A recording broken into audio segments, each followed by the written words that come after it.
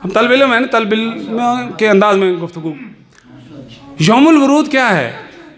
اس کے دو معنی ہمارے بزرگان نے کیے ہیں، اساتید موجود ہیں.